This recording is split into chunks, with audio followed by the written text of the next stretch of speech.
I wanted to challenge myself to try to get the entire base set of Pokemon cards, starting with only $100. So I picked up a fantastic lot of Xbox 360 games and around 30 CDs for 80 bucks, listed them on eBay, made a spreadsheet for every item, and then made a list of every base set card, along with its price.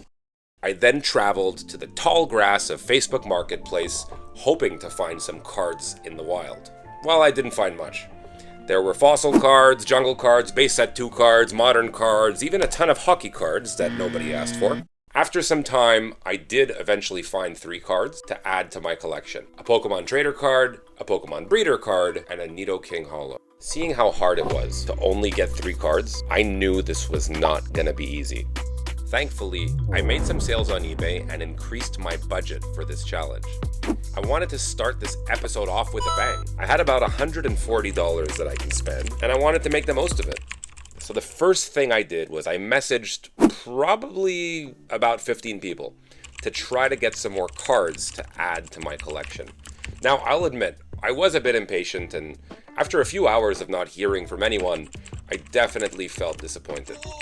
Then I noticed something that got me a little concerned. Check this out. So my total value in stock for this challenge is about $900 in Xbox games and around 200 bucks in CDs. So even if by chance some crazy miracle happens and I sell everything that I have in stock, I'm only gonna have around $1,100 to spend.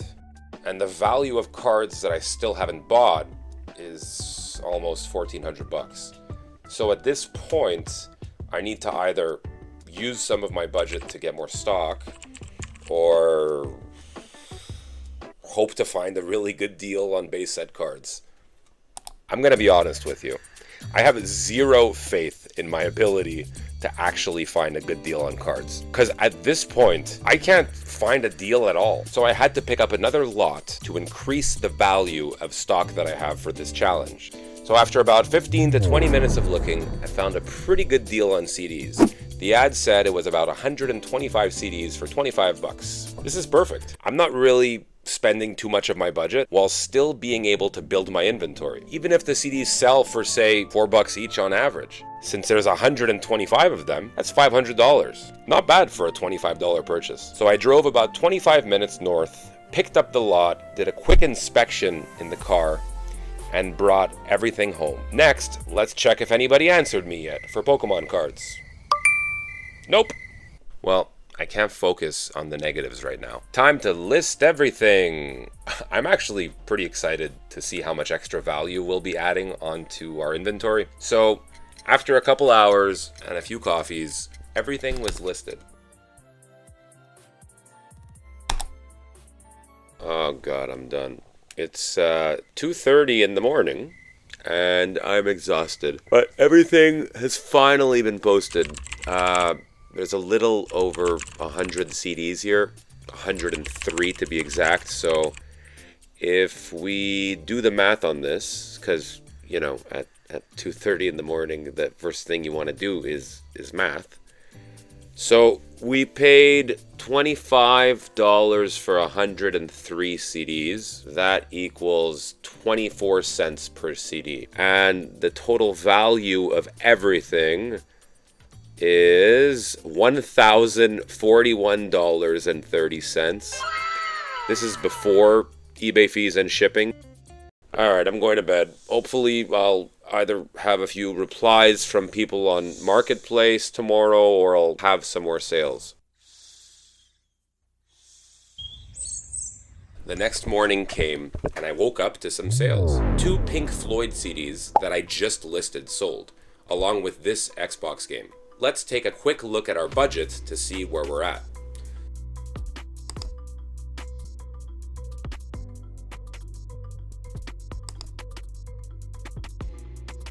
So, about $171. Great. Now, I still didn't really hear back from anyone. Actually, I did hear back from someone, but he told me he's only available next week.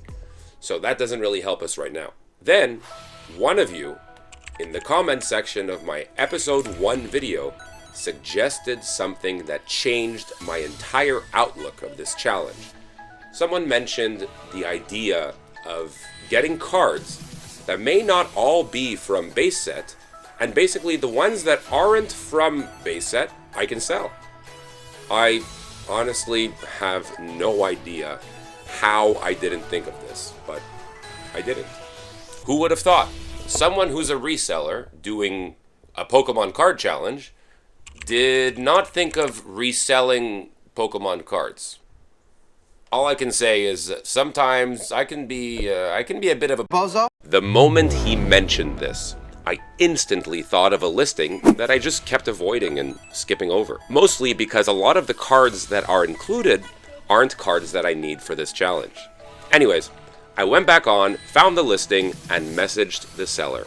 About 10 minutes later, he replied. For those of you who think this listing looks a little familiar, it's because I found it in episode 1. And when I did find it, I said this. They would be French cards, or there would be a few base set cards, but in the same lot, there would be tons of cards from other sets that I didn't need.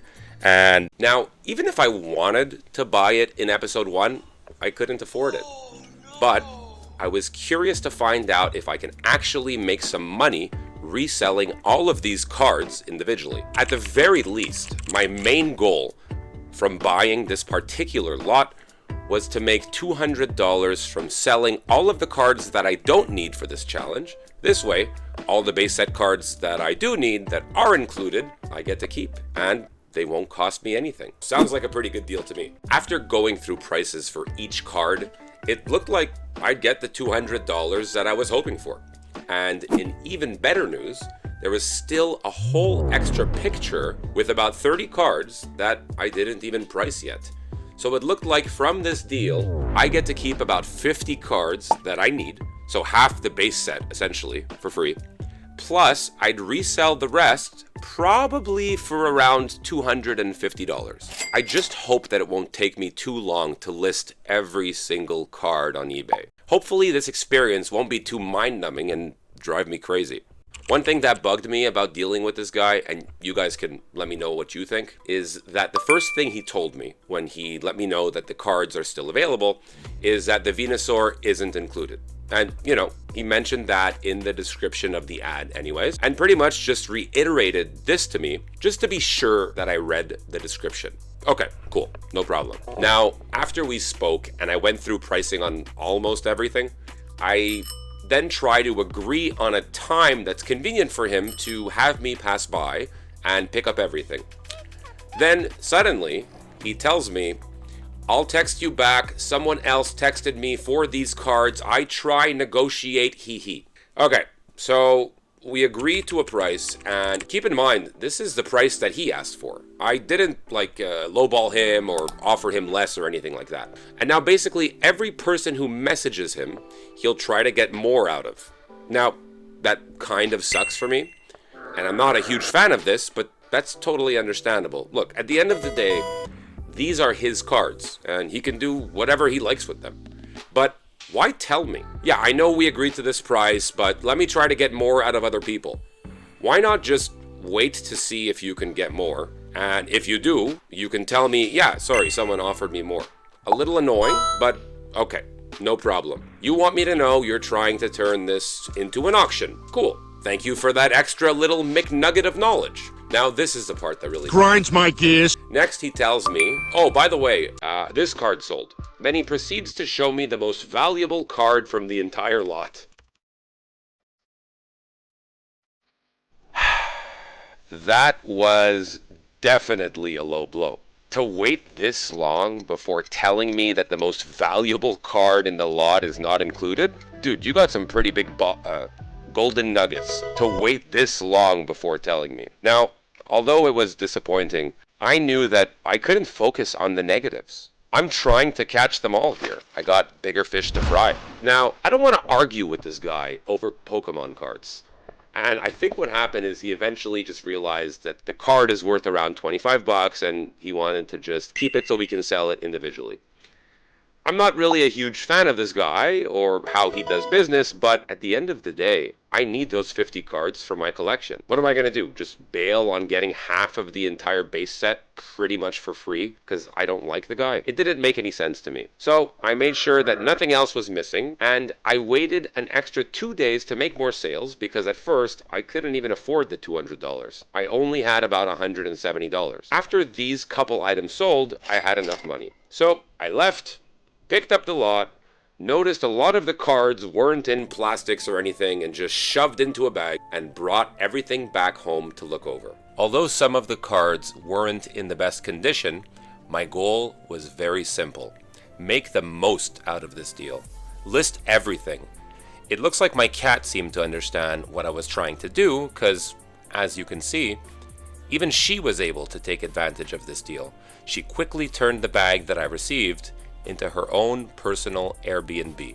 She was ready, and so was I. So I'm going through the cards, and I noticed that some of the cards look a little off to me. At first I thought, okay, well, maybe they don't look exactly like you remember because it's been over 20 years since you had these cards. But the colors looked a little, I don't know, a little more dull or less bright than I remember. Then it hit me. Ow! This deal is actually better than I thought. I didn't notice this at all when I was going through all the cards initially, but there's actually quite a few first edition cards, and some of the base set cards are shadowless, and that's why they looked a little different. As I said before, I don't really know too much about Pokemon cards. It's been a long time since I've been out of the game. So before I get to my favorite part of the video and start putting the base set cards where they rightfully belong, I had one more painful task to get through. I had to list every single one of these cards individually on eBay. Let's just say it was not pleasant. Especially when you're listing a new item that you never listed before, you're gonna take more time. No matter how much eBay experience you have, it'll take longer than you expect. So I listed everything, and fortunately for me, after about 7 to 8 hours of listing cards, I started getting better at it. And I was able to list them all a lot faster. So, 10 hours and about 190 eBay listings later, I was done. Well, kind of. I'll explain later. And after listing almost 190 Pokemon cards on eBay, I should get about $330 after fees and shipping. More importantly though, these are all the cards that I won't be listing because I'll be adding them to my base set collection. Now, to my favorite part of the video. Time to put these cards where they rightfully belong. Throughout this episode, I noticed I made a lot of mistakes. I made a mistake with initially calculating the card values, and I made a mistake with not even noticing that the cards I was picking up were shadowless and first edition. I'm sure I made a lot of other mistakes too that I'll eventually realize at some point. One thing that stands out to me though, that I've truly always believed, not just with reselling on eBay, but with everything in general, is that it really doesn't matter how many mistakes you make. Making mistakes just means you're more than likely trying new things, trying to improve, trying to evolve as a person. It's not really about how many mistakes you make, it's about how much those mistakes can eventually help you grow into the person that you ultimately want to become. At the start of the challenge, I had $0 in stock, 0 cards in my collection, and $100. 2 episodes later, I'm currently at about $2,200 in stock, 54 cards in my base set collection, and $24 that I can spend. Thank you so much for watching. If you liked the episode, please let me know. I'll see you guys next episode.